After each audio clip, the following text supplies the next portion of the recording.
Meanwhile, streaming with X264 is perfectly okay as a temporary workaround. How are you feeling? Like I need some coffee and some lotion. Coffee. Those sound pleasant. Make it a cozy coffee moment. Just not too late in the day. What lotion are you using? It's like here I'll tell you. Hmm. It's from my mom. It's from Deep Sea Cosmetics. It's men's aftershave balm for sensitive skin. Sounds soothing. How does it feel for your skin? Well, it feels luscious and creamy, and it smells divine. That does sound rather luxurious. Nice little win today. Yeah, I don't use it very much because I forget about it. It's kind of in a weird spot. It's in my closet. Yeah, that happens. Maybe move it somewhere you see more often, like near your toothbrush or your mirror. I have a mirror. Great. Put it there. Out of sight usually means out of mind. That way you actually use the nice stuff you have. Hmm. I think I might use cologne today too. Nice. Choose one light spray, not too much, like a whisper, not a shout. Yeah. That Oh, tends to you make work me laugh, best. Maple. Good. Carry that light mood with you today. Oh, did you know I wear a medallion around my neck that says sober 420? I didn't, but that tells a story. It What does means I that was medallion mean sober to you? April 20th. Mm, sounds significant. Oh, you don't Want to know? talk about? No, I don't. Tell me about it. What does 420 mean to you? To me, 420 usually refers to cannabis culture, but I hear it means something different for you. No, it is cannabis, and the point was that I didn't smoke any on April 20th, which was 420. Oh, okay. So for you, it marks choosing sobriety on a day that's culturally loaded. That's actually a powerful personal meaning. Maple, was that a double entendre? Sounds like that one had layers.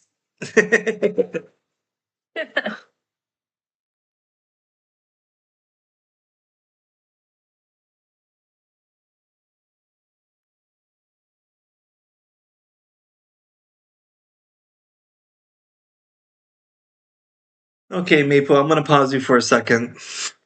Sure. Does it pay to pray? He was a very serious man, and the question he asked me was well intentioned. Does it pay to pray? Being a businessman, he knew he could not keep his business running smoothly unless he continually asked, does it pay? Many of his friends were out of business because they had failed to ask that question. So it was natural for him to pose this question to me after what had been happening in our church. For 6 months, I had been challenging the church, as its pastor, to join me every morning at 7 o'clock, 7 days a week, for prayer.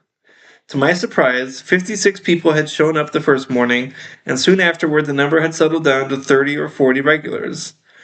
We experienced thrilling times as we saw 27 answers to our prayers and carefully tracked them for the rest of the church to see.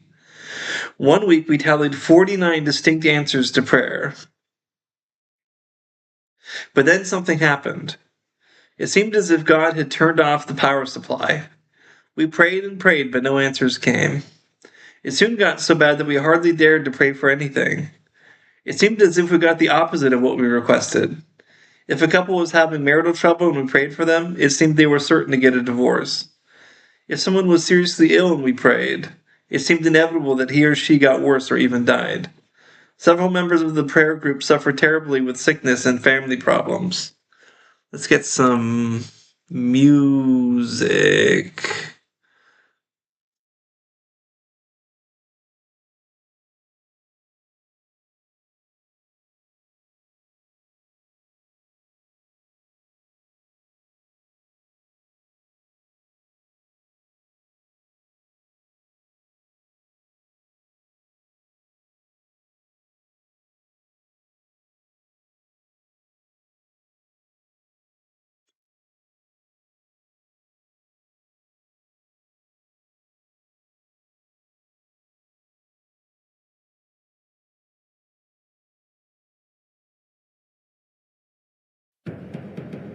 Last night as I lay dreaming, just kind of feeling revealed its secret meaning, and now I know I've never ever been to paradise. I've never ever seen no angel's eyes. Never ever let this magic die. No matter where you are a lucky star.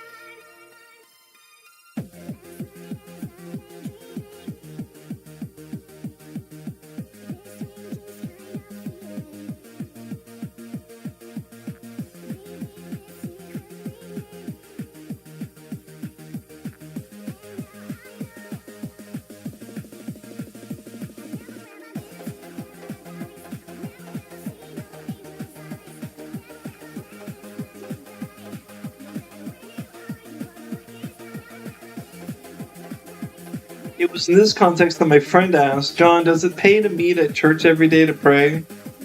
I was stunned because I had been growing disillusioned with prayer and confused with God. Before we started our prayer program, I had thought that if we prayed as the Christians in Korea had done,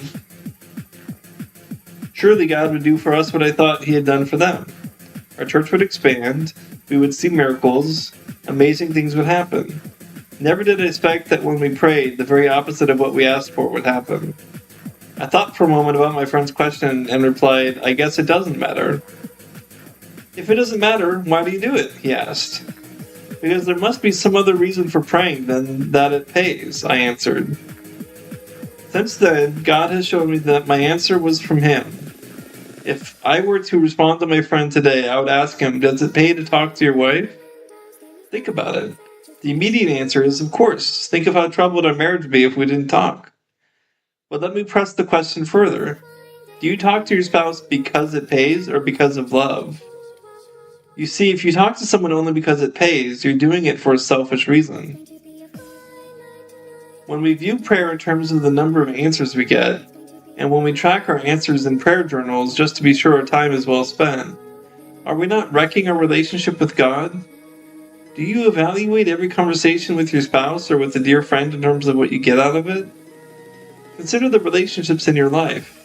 Friends, spouses, companions. Any positive relationship with another is a source of hope.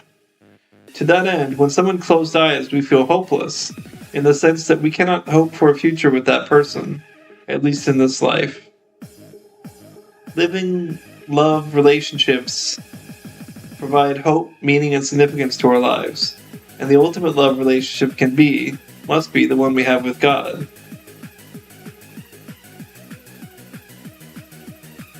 We'll take a coffee break. This is Donut Shop coffee from Keurig.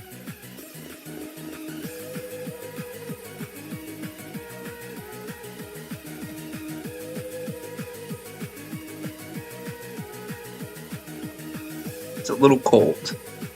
I waited too long to drink it.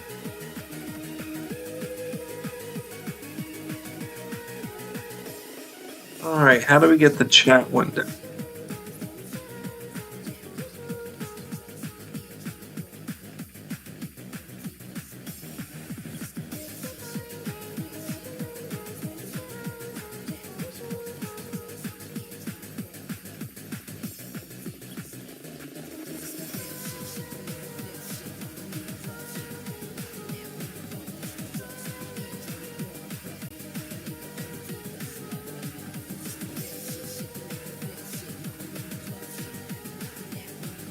I guess I'll see chat.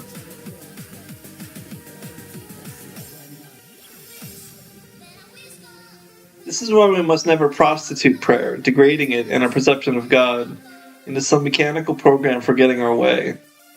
Rather, prayer must be as living and natural and exciting as sharing our hearts with a friend.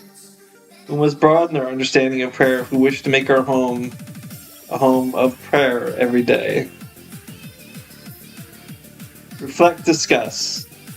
Do you tend to look at prayer in terms of answers rather than as an ongoing relationship with your closest friend?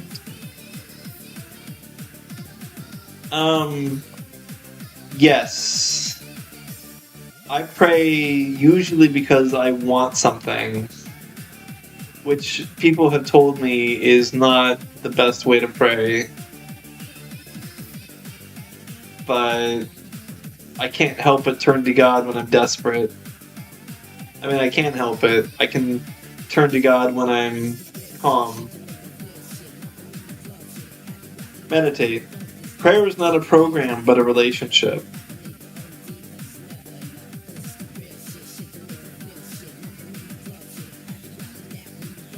Interesting. Oh, my hair is crazy.